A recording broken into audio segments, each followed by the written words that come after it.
दोस्तों नमस्कार, आप सभी का स्वागत है आपके अपने यूट्यूब चैनल एक्सेस एकेडमी पर। दोस्तों टीजीटी पीजीटी नागरिक शास्त्र रिमाइंडर सीरीज के अंतर्गत इस वीडियो में प्रस्तुत है नागरिक शास्त्र अथवा राजनीति विज्ञान के महत्वपूर्ण टॉपिक भारतीय राष्ट्रीय आंदोलन एवं भारत में संवैधानिक विकास से संबंधित महत्वपूर्ण वन लाइनर प्रश्नों के रिवीजन नोट्स का वीडियो, जो आप सभी की आगामी परीक्षाओं जैसे TGT PGT LT grade GIC प्रवक्ता, गवर्नमेंट डिग्री कॉलेज भर्ती, उच्चतर शिक्षा सेवा में असिस्टेंट प्रोफेसर भर्ती, केंद्रीय विद्यालय संगठन और नेट जेआरएफ के लिए बहुत ही उपयोगी है। तो दोस्तों वीडियो में आगे बढ़ने से पहले आप सभी से छोटी सी रिक्वेस्ट है कि प्लीज वीडियो को लाइक करें, दोस्तों में शेयर करें। अगर आप चैनल पर पहली बार विजिट कर रहे हैं और आगे की तैयारी फ्री ऑफ कास्ट जारी रखना चाहते हैं तो प्लीज चैनल को सब्सक्राइब करके बेल आइकन को दबा लें। तो आइए साथियों शुरू करते हैं आज का वीडियो और देखते हैं आज के वीडियो का पहला प्रश्न।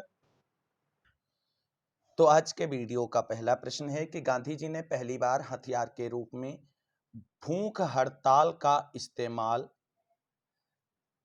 कहाँ किया था? तो गांधी जी ने पहली बार हथियार के रूप में भूख हड़ताल का इस्तेमाल अहमदाबाद कारखाने की हड़ताल के समय किया था।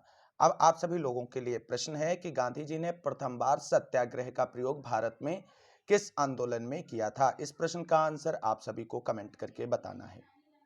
अगला प्रश्न है तीनों गोलमेज सम्मेलनों में भाग लेने वाले व्यक्ति कौन थे? तो तीनों गोलमेज सम्मेलन में भारत की ओर से भाग लेने वालों में डॉक्टर भीमराव अंबेडकर और तेज प्रताप सप्रू थे। वहीं आपको बता दें द्वितीय गोलमेज सम्मेलन में महात्मा गांधी जी कांग्रेस प्रतिनिधि के रूप में भाग लेने गए थे, लेकिन जिस उद्देश्य से उन्होंने गोलमेज सम्मेलन में भाग लिया था वो असफल रहा था। अगला प्रश्न है 1947 में बने नेहरू की सरकार ने के कानून मंत्री कौन थे? तो 1947 में जो अंतरिम सरकार गठित की गई थी उसके कानून मंत्री डॉक्टर भीमराव अंबेडकर थे। अगला प्रश्न है भारतीय राष्ट्रवाद का पैगंबर तथा आधुनिक भारत का पिता किसे कहा जाता है? तो यह श्रेय राजा राम मोहन राय को दिया जाता है। अगला प्रश्न है सर्वप्रथम अपने लेख के माध्यम से स्वराज की मांग किसने उठाई थी? तो सर्वप्रथम अपने लेखन के माध्यम से स्वराज की मांग दयानंद सरस्वती ने उठाई थी। अगला प्रश्न है किस आधार पर स्वामी दयानंद सरस्वती ने सर्वोच्चता को निर्धारित करने का विरोध किया था? तो जन्म के आधार पर जो है सर्वोच्चता को निर्धारित करने का विरोध किया गया था। अगला प्रश्न है सर्वप्रथम 1857 के विद्रोह को भारत का प्रथम स्वतंत्रता संग्राम किसने कहा था? काफी इंपॉर्टेंट क्वेश्चन है, तो बी डी सावरकर ने कहा था। अगला प्रश्न है the Indian war of independence 1857 पुस्तक के लेखक कौन है? तो इस पुस्तक के लेखक भी बी डी सावरकर हैं और परीक्षाओं में बार बार पूछा गया ये क्वेश्चन है। अगला प्रश्न है किस कानून द्वारा ईस्ट इंडिया कंपनी से सत्ता ब्रिटिश साम्राज्य को हस्तांतरित कर दी गई थी? तो वो था भारत सरकार अधिनियम 1858। सावरकर किससे जुड़े थे? तो सावरकर हिंदू महासभा से जुड़े हुए थे। अगला प्रश्न है भारत में प्रतिनिधि सरकार की नींव किस अधिनियम द्वारा पड़ी?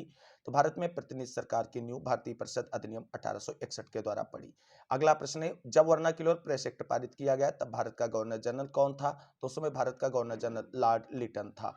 अगला प्रश्न है किसका काल भारतीय राष्ट्रवाद का बीजांकुरण काल कहा जाता है? तो लॉर्ड लिटन के काल को भारतीय राष्ट्रवाद के बीजांकुरण काल के नाम से जाना जाता है। अगला प्रश्न है भारत के गवर्नर जनरल के पद का प्रावधान सर्वप्रथम किस अधिनियम के द्वारा किया गया था? तो भारत के गवर्नर जनरल का पद चार्टर एक्ट 1833 के द्वारा किया गया था। अगला प्रश्न सही सुमेलित तथ्यों पर आधारित है, जिसमें एक तरफ महत्वपूर्ण नारे और दूसरी तरफ उनसे संबंधित व्यक्तियों के नाम और नेताओं के नाम दिए हैं और सभी तथ्य सही सुमेलित हैं, इसमें आपको सुमेलित नहीं करना है। वेदों की ओर लौटो दयानंद सरस्वती, दिल्ली चलो सुभाष चंद्र बोस, करो या मरो महात्मा गांधी, इंकलाब जिंदाबाद भगत सिंह। अगला प्रश्न देखते हैं भारतीय राष्ट्रीय कांग्रेस का निर्वाचित प्रथम यूरोपीय अध्यक्ष कौन था? तो प्रथम यूरोपीय अध्यक्ष थे जॉर्ज यूल। अब आप सभी लोगों के लिए प्रश्न है कि भारतीय राष्ट्रीय कांग्रेस का निर्वाचित होने वाला प्रथम पारसी अध्यक्ष कौन था? इस प्रश्न का आंसर आप सभी को कमेंट करके बताना है। अगला प्रश्न देखते हैं। अगला प्रश्न है साथियों भारतीय विदेश नीति के आधारभूत तत्व तथा उनके अस्तित्व में आने के क्रम कौन कौन से हैं? तो भारतीय विदेश नीति के आधारभूत तत्व तथा उनके अस्तित्व में आने के क्रम जो है वो निम्नवत हैं। सबसे पहले पंचशील सिद्धांत, फिर भारत सोवियत मैत्री संधि, फिर उसके बाद गुजराल सिद्धांत और उसके बाद लुक ईस्ट पॉलिसी। सबसे न्यू इसमें लुक ईस्ट पॉलिसी है। अगला प्रश्न है 1857 के विद्रोह को प्रथम स्वतंत्रता संग्राम किसने कहा था? तो बी डी सावरकर ने 1857 के विद्रोह को प्रथम स्वतंत्रता संग्राम के नाम से संबोधित किया था। अगला प्रश्न कथन और कारण से जुड़ा हुआ है। कथन है स्वदेशी बहिष्कार, राष्ट्रीय शिक्षा और निष्क्रिय प्रतिरोध के वे तरीके थे जिनका बाल गंगाधर तिलक ने प्रयोग किया था। तर्क है, तिलक बहिष्कार को एक प्रभावी हथियार के रूप में स्वीकार करते थे। तो उत्तर होगा ए और आर दोनों सही हैं और ए की आर सही व्याख्या भी प्रस्तुत करता है। अगला प्रश्न है जिसमें कुछ प्रमुख घटनाओं को सही कालक्रम के अनुसार व्यवस्थित करने को बोला गया है। तो सही कालक्रम के अनुसार व्यवस्थित घटनाएं हैं, सबसे पहले जलियांवाला बाग नरसंहार आता है, उसके बाद हंटर समिति द्वारा रिपोर्ट आती है कि प्रस्तुतिकरण, फिर आता है चौरी चौरा कांड, उसके बाद में आती है स्वराज पार्टी की स्थापना। आप सभी लोगों के लिए प्रश्न है कि स्वराज पार्टी की स्थापना किसने की थी। अगला प्रश्न है, आकृति का सिद्धांत या थ्योरी ऑफ फॉर्म और गुफाओं का रूपक यानी एलेगरी ऑफ केव्स किससे संबंधित है।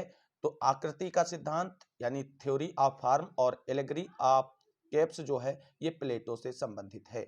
अगला प्रश्न है, केसरी मराठा सुधारक एवं हरिजन में से तिलक से संबंधित समाचार पत्र नहीं है, समाचार पत्र है। तो तिलक के समाचार पत्र केसरी और मराठा हैं। आप सभी लोगों को केसरी और मराठा किस भाषा में प्रकाशित होने थे, इस प्रश्न का आंसर देना है क्योंकि यहां से भी प्रश्न पूछे जाते हैं। अगला प्रश्न है, कुछ घटनाओं को सही क्रम में व्यवस्थित करने के लिए बोला गया है। तो सही क्रम में व्यवस्थित घटनाएं हैं स्वराज पार्टी, उसके बाद नेहरू रिपोर्ट आती है, फिर कम्युनल अवार्ड आता है, उसके बाद पूना पैक्ट है, फिर तीसरा गोलमेज सम्मेलन आता है और ये सारी घटनाएं सही क्रम में व्यवस्थित है। अगला प्रश्न है, संविधान सभा अनिवार्यता एक दलीय देश में एक दलीय निकाय थी, वह सभा कांग्रेस थी तथा कांग्रेसी भारत था। यह कथन किसका है, यह कथन ग्रैनविल ऑस्टिन का है। अगला प्रश्न है, भारतीय राष्ट्रीय कांग्रेस के नरमपंथियों का विश्वास किसमें था। तो नरमपंथियों का विश्वास शांतिपूर्ण संवैधानिक तरीकों से आजादी लेने में था। अगला प्रश्न है, भारत को औपनिवेशिक स्टेट दिए जाने की मांग किसने की थी। तो औपनिवेशिक स्टेट दिए जाने की मांग दादा भाई नौरोजी ने की थी। अगला प्रश्न है, कुछ प्रमुख वक्तव्य दिए गए हैं जो बाल गंगाधर तिलक से संबंधित हैं। पहला है, वह नरमपंथियों के उद्देश्य एवं तरीकों से प्रसन्न नहीं थे। दूसरा है, लक्ष्यों को प्राप्त करने के लिए संवैधानिक तरीकों एवं हिंसा में विश्वास रखते थे। तीसरा है, उन्होंने मराठी में केसरी और अंग्रेजी में मराठा नाम के 2 साप्ताहिक पत्रों का भी प्रारंभ किया था। अगला प्रश्न है, चांदी की वाणी वाला वक्ता किसे कहा जाता है। तो चांदी की वाणी वाला वक्ता गोपाल कृष्ण गोखले को कहा जाता है।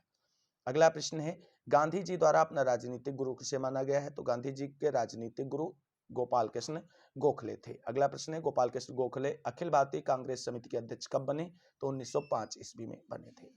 अगला प्रश्न है, स्वदेशी आंदोलन कब प्रारंभ किया गया था। तो स्वदेशी आंदोलन 1905 में बंगाल विभाजन के विरोध में प्रारंभ किया गया था। अगला प्रश्न है साथियों, बंगाल विभाजन के समय प्रारंभ किए गए आंदोलन का नाम क्या था। तो वो था स्वदेशी आंदोलन। अगला प्रश्न है, बंगाल विभाजन का वास्तविक उद्देश्य क्या था। तो बंगाल विभाजन का वास्तविक उद्देश्य था बंगाल में बढ़ती हुई राष्ट्रीयता की भावना को रोकना। अगला प्रश्न है, सन 1909 के एक्ट को दूसरे किस नाम से पुकारा जाता था। तो 1909 में आए एक्ट को मार्लेमेंटो सुधार अधिनियम के नाम से भी जाना जाता है। बंगाल विभाजन रद्द कब कर दिया गया था। तो बंगाल विभाजन 1911 में रद्द कर दिया गया था और इसी वर्ष दिल्ली को राजधानी बनाने की घोषणा की गई थी। अगला प्रश्न है, लाला लाजपत राय, मदन मोहन मालवीय, लोकमान्य तिलक तथा एमजी रनाडे में से कौन होम रूल आंदोलन से संबंधित था। तो होम रूल आंदोलन से लोकमान्य तिलक और श्रीमती एनी बेसेंट जुड़ी हुई थी। अगला प्रश्न है, होम रूल आंदोलन का मुख्य उद्देश्य क्या था। तो होम रूल आंदोलन का मुख्य उद्देश्य था भारत के लिए स्वशासन। अगला प्रश्न है, भारतीय राष्ट्रीय कांग्रेस की प्रथम महिला अध्यक्षा कौन थी। तो प्रथम महिला अध्यक्षा जब पूछा जाए तो श्रीमती एनी बेसेंट है और प्रथम भारतीय महिला अध्यक्षा पूछा जाए तो सरोजिनी नायडू आएंगी। भारतीय राष्ट्रीय कांग्रेस के प्रथम अधिवेशन की अध्यक्षता किसने की थी। तो भारतीय राष्ट्रीय कांग्रेस के प्रथम अधिवेशन की अध्यक्षता डब्ल्यूसी बनर्जी अर्थात व्योमेश चंद्र बनर्जी ने की थी। अगला प्रश्न है, भारत में महात्मा गांधी को जन आंदोलन का प्रथम अनुभव कब हुआ। तो चंपारण में जन आंदोलन का प्रथम अनुभव हुआ। अगला प्रश्न है, इस अधिनियम में सिख, यूरोपियन और भारतीय क्रिश्चियनों के लिए सांप्रदायिक निर्वाचन शामिल है। तो यह था 1919 का भारत शासन अधिनियम। अगला प्रश्न है, भारत में पहली बार सांप्रदायिक निर्वाचन प्रणाली कब प्रारंभ हुई थी। तो पहली बार सांप्रदायिक निर्वाचन प्रणाली 1909 में मार्लेमेंटो सुधार अधिनियम के द्वारा की गई थी। अगला प्रश्न है, द्वैध शासन प्रणाली लागू राज्यों में लागू की गई थी। तो 1919 के अधिनियम द्वारा लागू की गई थी। अगला प्रश्न है, भारत में द्वैध शासन व्यवस्था का आरंभ इस अधिनियम के अंतर्गत हुआ था। तो 1919 के भारत शासन अधिनियम के अंतर्गत हुआ था। अगला प्रश्न है, भारत सरकार अधिनियम 1919 किस पर आधारित था। तो मॉन्टेग्यू चेम्सफोर्ड रिपोर्ट पर आधारित था। रॉलेट एक्ट कब पारित किया गया था? तो रॉलेट एक्ट 1919 में पारित किया गया था। अगला प्रश्न है, भारत में किस वर्ष से राष्ट्रीय आंदोलन ने जन संगठित आंदोलन का रूप लिया था? तो 1919 में रॉलेट एक्ट के विरुद्ध। आपको सही सुमेलित तथ्य निम्नांकित युग में सही सुमेलित तथ्य हैं, उनको देख लेते हैं। तो मोतीलाल नेहरू नेहरू रिपोर्ट से संबंधित थे। एम के गांधी चंपारण आंदोलन तथा सुभाष चंद्र बोस फॉरवर्ड ब्लॉक से जुड़े हुए थे। आप सभी लोगों के लिए प्रश्न है कि सुभाष चंद्र बोस ने फॉरवर्ड ब्लॉक की स्थापना कब की थी? अगला प्रश्न है, खिलाफत आंदोलन का प्राथमिक उद्देश्य क्या था? तो प्राथमिक उद्देश्य तुर्की के खलीफा को समर्थन प्रदान करना था। अगला प्रश्न है, 1919 के जलियांवाला बाग की जांच के लिए जो समिति गठित की गई थी वो किस नाम से जानी जाती है? तो हंटर समिति के नाम से जानी जाती है और अंग्रेजी शासन की तरफ से इस समिति का गठन किया गया था जलियांवाला बाग हत्याकांड की जांच के लिए। असहयोग आंदोलन की प्रमुख विशेषताएं कौन सी हैं? तो प्रमुख विशेषताएं हैं नामित पदों से त्यागपत्र देना, विधायिका का बहिष्कार, न्यायालयों का बहिष्कार तथा सरकार के बकाया करों का भुगतान न करना। अगला प्रश्न है, असहयोग आंदोलन के एजेंडे में क्या सम्मिलित नहीं था? तो कानूनों की अवमानना जो है असहयोग आंदोलन के एजेंडे में सम्मिलित नहीं था। अगला प्रश्न देखते हैं। अगला प्रश्न है साथियों, फरवरी 1922 में असहयोग आंदोलन के अचानक स्थगित किए जाने पर निम्नांकित टिप्पणी किसने की थी? टिप्पणी है, जब जन उत्साह अपनी चरम सीमा पर पहुंच रहा था उस समय वापसी का आदेश देना एक राष्ट्रीय आपदा से कुछ भी कम नहीं है। तो ये कथन सुभाष चंद्र बोस का है। अगला प्रश्न है, महात्मा गांधी द्वारा असहयोग आंदोलन को अंततः वापस लेने का कारण क्या था? तो चौरी चौरा में हिंसक वारदात हुई थी, इसीलिए गांधी जी ने असहयोग आंदोलन वापस ले लिया था। अगला प्रश्न है, स्वराज दल की स्थापना का मुख्य मुद्दा क्या था? तो काउंसलिंग प्रवेश जो है स्वराज दल का की स्थापना का मुख्य मुद्दा था। अगला प्रश्न है, गोखले, बीजी तिलक, डॉक्टर M.R. जयकर तथा डॉक्टर राजेंद्र प्रसाद में से कौन स्वराज पार्टी से संबंधित था? तो स्वराज पार्टी से संबंधित थे डॉक्टर M.R. जयकर। अगला प्रश्न है, महात्मा गांधी भारतीय राष्ट्रीय कांग्रेस के अध्यक्ष कब बने थे? तो महात्मा गांधी भारतीय राष्ट्रीय कांग्रेस के अध्यक्ष 1924 ईस्वी में बने थे। आप सभी लोगों के लिए प्रश्न है कि जब महात्मा गांधी भारतीय राष्ट्रीय कांग्रेस के अध्यक्ष बने थे तो वो अधिवेशन कहां पर हुआ था, उसका नाम कमेंट करना है। अगला प्रश्न है, किसने कहा है कि कांग्रेस लॉर्ड डफरिन के दिमाग की उपज थी? तो ये कथन कांग्रेस के बारे में लाला लाजपत राय का है। अगला प्रश्न है, गांधी जी द्वारा चलाया गया बारदोली आंदोलन किसके विरुद्ध था? तो भूमि कर में वृद्धि के विरुद्ध था। अगला प्रश्न है, नेहरू समिति रिपोर्ट में सम्मिलित संतुति नहीं की गई थी, तो सिंध एक मुस्लिम बहुल प्रांत होगा, ऐसी संतुति नहीं की गई थी।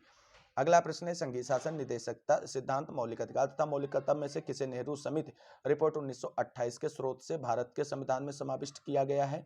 तो है मौलिक अधिकारों को। अगला प्रश्न है, सही कथन क्या है? तो मूल अधिकारों को भारतीय संविधान में सम्मिलित करने के लिए 1928 की नेहरू रिपोर्ट ने समर्थन किया था।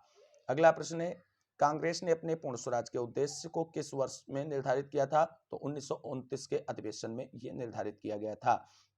अगला प्रश्न है, भारत को पूर्ण आजादी एवं 26 जनवरी को स्वतंत्रता दिवस स्वीकार करने की मांग किसने की थी? तो ये मांग जवाहरलाल नेहरू के द्वारा की गई थी। अगला प्रश्न है, नमक कानून तोड़ने के लिए गांधी जी ने प्रसिद्ध दांडी यात्रा कब प्रारंभ की थी? तो दांडी यात्रा 12 मार्च 1930 को प्रारंभ की गई थी।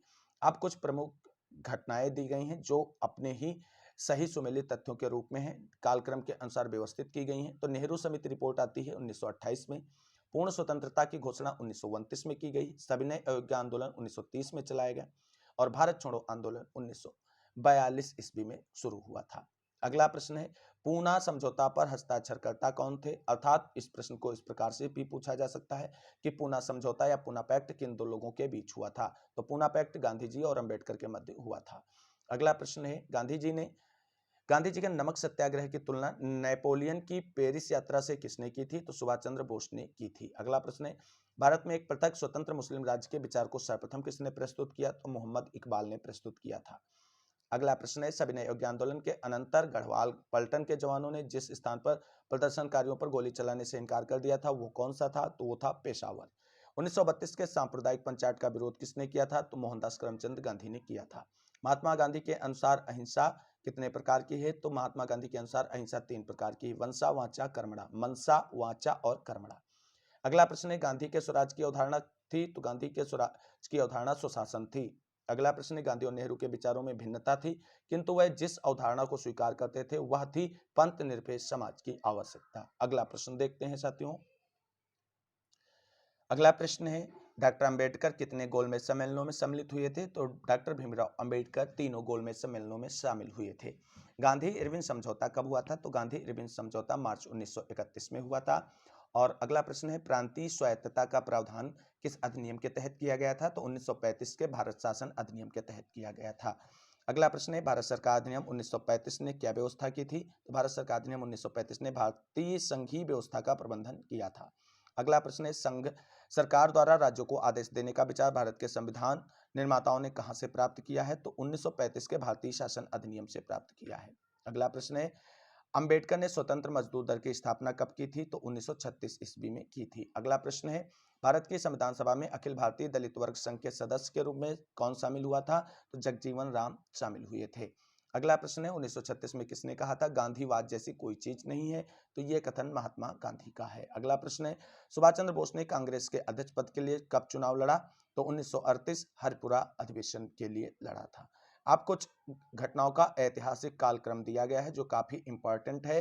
तो भारतीय राष्ट्रीय कांग्रेस की स्थापना 1885 ईस्वी में अंग्रेज अधिकारी A.O. ह्यूम के द्वारा की गई थी। इन्हें हर्मिट ऑफ शिमला के नाम से भी जाना जाता है। साइमन कमीशन 1928 ईस्वी में आया। गोलमेज सम्मेलन प्रथम बार 1930 में हुआ, द्वितीय 31 में और तृतीय 1932 में हुआ था। भारत छोड़ो आंदोलन की शुरुआत 1942 ईस्वी में हुई थी। अगला प्रश्न है, मुस्लिम लीग ने मुक्ति दिवस कब मनाया था? तो 22 दिसंबर 1939 को मनाया था। अगला प्रश्न है, अक्टूबर 1940 में गांधी जी द्वारा शुरू किया गया व्यक्तिगत सविनय अवज्ञा आंदोलन के प्रथम सत्याग्रही कौन थे? तो प्रथम सत्याग्रही थे आचार्य विनोबा भावे। अगला प्रश्न है, किसने क्रिप्स प्रस्ताव को पोस्ट डेटेड चेक कहा था? तो महात्मा गांधी ने क्रिप्स प्रस्ताव को पोस्ट डेटेड चेक कहा था। अगला प्रश्न है, संविधान सभा का गठन प्रस्तावित किया गया था? तो क्रिप्स मिशन के द्वारा प्रस्तावित किया गया था। कैबिनेट मिशन योजना के अंतर्गत संवैधानिक सभा के चुनाव आयोजित किए गए थे? तो जुलाई 1946 ईस्वी में आयोजित किए गए थे।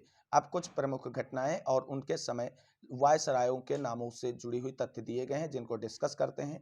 तो लॉर्ड लिनलिथगो के समय में क्रिप्स मिशन आया, लॉर्ड बेबल के समय में शिमला पैक्ट हुआ, लॉर्ड चेम्सफोर्ड के समय में 1919 अधिनियम पारित हुआ और लॉर्ड माउंटबेटन के समय में भारत पाकिस्तान विभाजन हुआ था। अगला प्रश्न है, भारत छोड़ो प्रस्ताव अखिल भारतीय राष्ट्रीय कांग्रेस समिति द्वारा कब पारित किया गया था? तो अगस्त 1942 में पारित किया गया था। अगला प्रश्न है, महात्मा गांधी द्वारा भारत छोड़ो आंदोलन प्रारंभ किया गया था? तो भारत छोड़ो आंदोलन 1942 में प्रारंभ किया गया था। भारत छोड़ो आंदोलन प्रारंभ कब हुआ था? तो 9 अगस्त 1942 को प्रारंभ हुआ था। 1942 के भारत छोड़ो आंदोलन की नायिका थी? तो 1942 के भारत छोड़ो आंदोलन की नायिका अरुणा आसफ अली थी। अगला प्रश्न देखते हैं। अगला प्रश्न है साथियों, अपने किस अधिवेशन में मुस्लिम लीग ने यह नारा दिया, विभाजन करो और यहां से जाओ? तो ये कराची अधिवेशन 1943 में कहा था। निम्न कालक्रम अनुसार व्यवस्थित तथ्यों को देख लेते हैं। तो स्वदेशी आंदोलन प्रारंभ हुआ था 7 अगस्त 1905 को, जो आप सभी लोग जानते हैं बंगाल विभाजन को रद्द करवाने के लिए किया गया था। मुस्लिम लीग की स्थापना 1906 में होती है ढाका में। कांग्रेस द्वारा स्वराज को अपना लक्ष्य घोषित किया गया था 1929 ईस्वी में। भारत छोड़ो आंदोलन 1942 ईस्वी में प्रारंभ हुआ था। कैबिनेट मिशन के सदस्य कौन कौन से थे? तो कैबिनेट मिशन के सदस्य थे पैंथिक लॉरेंस जो अध्यक्ष थे और स्टेफोर्ड क्रिप्स तथा एबी अलेक्जेंडर।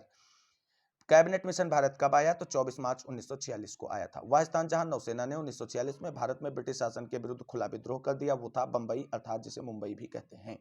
अगला प्रश्न है, कैबिनेट मिशन, क्रिप्स मिशन तथा गांधी इरविन समझौता में से किस एक ने संस्तुत किया कि समस्त अवशिष्ट शक्तियां प्रांतों में निहित होनी चाहिए? तो कैबिनेट मिशन ने कहा था। अगला प्रश्न, कौन अखिल भारतीय कांग्रेस समिति का सभापति था जब 6 जून 1946 को कैबिनेट मिशन योजना पर विचार करने के लिए बंबई में उसका अधिवेशन हुआ था? तो उस समय भारतीय कांग्रेस समिति के सभापति जवाहरलाल नेहरू जी थे। भारत में प्रथम अंतरिम सरकार की घोषणा कब की गई थी? तो 24 अगस्त 1946 को की गई थी। आपको सही सुमेलित तथ्यों को देख लेते हैं। तो पूना समझौता कब हुआ? तो 26 सितंबर 1932 को। अगस्त प्रस्ताव 8 अगस्त 1940, वर्धा प्रस्ताव 14 जुलाई 1942 और बेबेल योजना 4 जून 1945 को हुई थी। अगला प्रश्न है, सरदार वल्लभ भाई पटेल, के एम मुंशी, जयप्रकाश नारायण तथा जेबी कृपलानी में से कौन संविधान सभा का सदस्य नहीं था? तो जयप्रकाश नारायण, महात्मा गांधी आदि कुछ प्रमुख नेता थे जो संविधान सभा के सदस्य नहीं थे। अगला प्रश्न है, केंद्र में अंतरिम सरकार की स्थापना हुई थी? तो कैबिनेट मिशन आने के बाद की गई थी। 1946 में भारत में अंतरिम सरकार के मुखिया थे तो पंडित जवाहरलाल नेहरू थे। अगला प्रश्न है, अगर कांग्रेस विभाजन स्वीकार करती तो यह मेरे मृतक शरीर पर से ही होगा, यह कथन किसका है? यह कथन महात्मा गांधी का है। संविधान सभा से संबंध में कुछ सत्य कथनों पर डिस्कस कर लेते हैं। यह वयस्क मताधिकार पर आधारित नहीं थी, यह अप्रत्यक्ष मतदान का प्रतिफल था, यह बहुदलीय निकाय था, इसने कार्य कई समितियों के माध्यम से किया है। भारतीय संविधान सभा का निर्माण किया था संविधान सभा ने। भारतीय संविधान का निर्माण संविधान सभा के द्वारा किया गया था।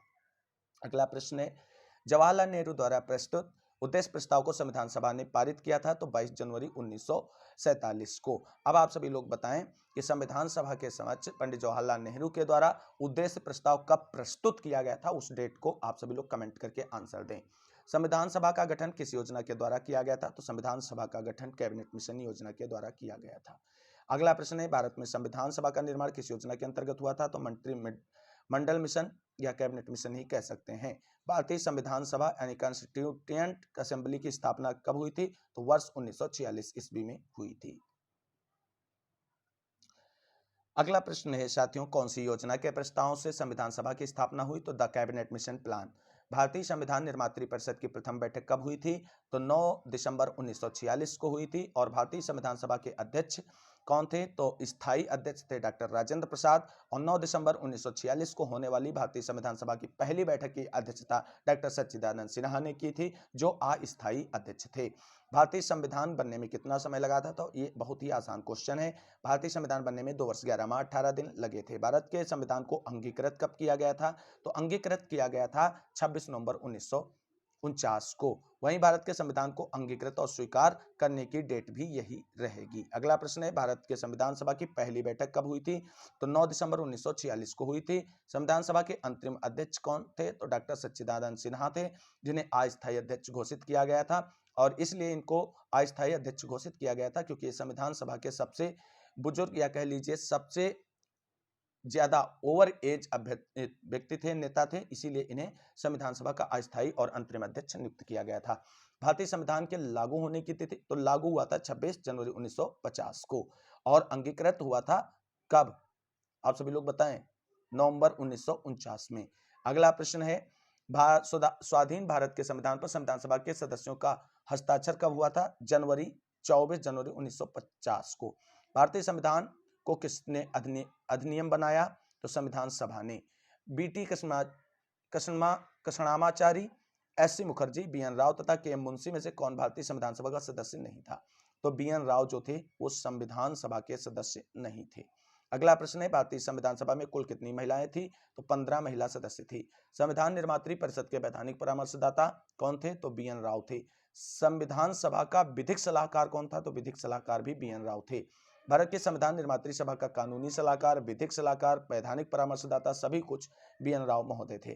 भारतीय संविधान का वास्तुकार किसे माना जाता है, तो भारतीय संविधान का वास्तुकार डॉक्टर भीमराव अंबेडकर को माना जाता है। भारतीय संविधान की प्रारूप समिति में कितने सदस्य थे, प्रारूप समिति में कुल 7 सदस्य थे और डॉक्टर भीमराव अंबेडकर प्रारूप समिति के अध्यक्ष थे। अगला प्रश्न है, संविधान सभा की सलाहकार समिति के अध्यक्ष कौन थे, तो सलाहकार समिति के अध्यक्ष सरदार वल्लभ भाई पटेल थे। अगला प्रश्न है, संविधान सभा के अपने समापन भाषण में डॉक्टर भीमराव अंबेडकर ने अपनी त्रिमूर्ति में नहीं चुना था, तो लचीलापन अपनी त्रिमूर्ति में नहीं चुना था। अंबेडकर ने जिन त्रिमूर्तियों को अपने भाषण में सम्मिलित किया था उनमें थी स्वतंत्रता, समानता और भ्रातृत्व। अगला प्रश्न कथन और कारण से है। कथन है, भारतीय स्वतंत्रता अधिनियम 1947 ने भारत में ब्रिटिश शासन का अंत किया, जिसका कारण है भारतीय स्वतंत्रता अधिनियम 1947 ने भारत के लिए एक नए विस्तृत संविधान की व्याख्या की। तो उत्तर होगा ए सही है, किंतु आर पूरी तरीके से गलत है। अगला प्रश्न है, द इंडियन इंडिपेंडेंस बिल, जिसका लक्ष्य भारत तथा पाकिस्तान के बीच ब्रिटिश इंडिया का विभाजन करना था, को ब्रिटिश संसद में प्रस्तुत किया गया था, तो 4 जुलाई 1947 को प्रस्तुत किया गया था। भारत का वायसराय कौन था जब अगस्त 1947 में भारत तथा पाकिस्तान के बीच ब्रिटिश इंडिया का विभाजन हुआ, तब उस समय थे लॉर्ड लुईस माउंटबेटन। अगला प्रश्न देखते हैं। अगला प्रश्न है साथियों, किस कांग्रेस सदस्य ने माउंटबेटन योजना को अस्वीकार किया था, तो मौलाना अबुल कलाम आजाद ने कांग्रेस सदस्य के रूप में माउंटबेटन योजना को अस्वीकार कर दिया था। भारत एक गणतंत्र राज्य कब बना, तो 1950 ईस्वी में। भारत का संविधान निर्मित हुआ था 26 नवंबर 1949 को। ऑपरेशन विजय किससे मुक्त कराने के लिए चलाया गया था, तो ऑपरेशन विजय गोवा को मुक्त कराने के लिए चलाया गया था। अगला प्रश्न है, जनगण मन गीत के हिंदी संस्करण को संविधान सभा ने भारत के राष्ट्रगान के रूप में कब अपनाया था, तो 24 जनवरी 1950 ईस्वी को। राम मनोहर लोहिया किस रूप में जाने जाते हैं, तो राम मनोहर लोहिया समाजवादी अवधारणा के विचारक के रूप में जाने जाते हैं। तो साथियों, ये था राजनीति विज्ञान अर्थात नागरिक शास्त्र टीजीटी पीजीटी रिमाइंडर सीरीज के अंतर्गत भारत में राष्ट्रीय आंदोलन एवं संवैधानिक विकास से जुड़े हुए महत्वपूर्ण वन लाइनर प्रश्नों के रिवीजन नोट्स का वीडियो जो आप सभी की आगामी परीक्षाओं के लिए काफी हेल्पफुल रहेगा। आज की इस वीडियो में इतना ही। आगे की वीडियो में अनुच्छेद एवं उसके भागों से संबंधित महत्वपूर्ण वन लाइनर प्रश्नों के रिवीजन नोट्स का वीडियो लेकर के आप सभी के बीच पुनः उपस्थित होंगे। तब तक के लिए सभी साथियों को जय हिंद, जय भारत, वंदे मातरम। इस वीडियो को अंत तक देखने के लिए आप सभी साथियों का तहे दिल से शुक्रिया। बहुत बहुत धन्यवाद।